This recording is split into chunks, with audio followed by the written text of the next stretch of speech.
Advocates for immigrants were indignant. They thought such sweeps had ended due to a July 11 temporary restraining order from the U.S. District Court. It banned indiscriminate immigration stops and arrests on Fourth Amendment grounds. The order had been upheld earlier this week by the Ninth Circuit Court of Appeals.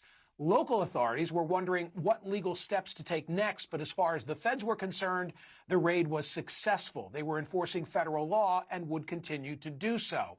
Not that they didn't care about the TRO. On Thursday, the Trump White House petitioned the Supreme Court, asking them to lift the ban on roving patrols.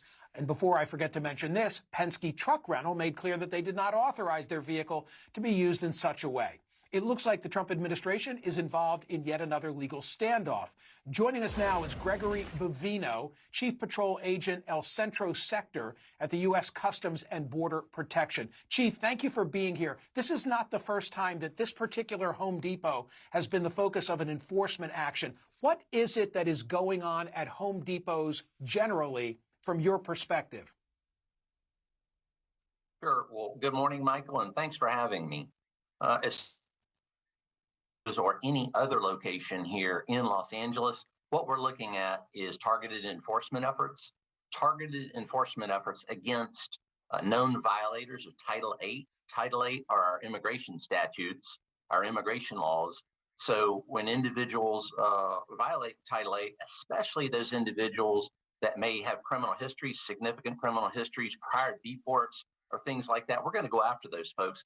And it doesn't matter if it's at a Home Depot or anywhere else, we're going to go after those folks. And that's what we did at this particular location, as well as many other locations throughout Los Angeles. I read that TRO last night. It says that you're not allowed to rely on race, ethnicity, accent, location, or type of work. So what was the reasonable suspicion on which you were acting? Sure. Michael, what we look at here, again, as I said, prior criminal histories. And if we know that someone is an illegal alien, then that's not only reasonable suspicion, that is probable cause.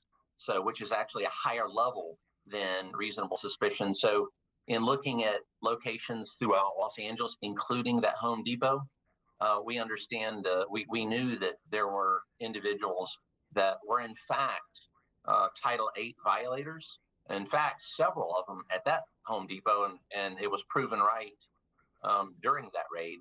So that's typically what we look at, is that targeted enforcement. Michael, we've got 40 plus teams spread across Los Angeles conducting that Title VIII mission, and the Home Depot was one of those 40 teams.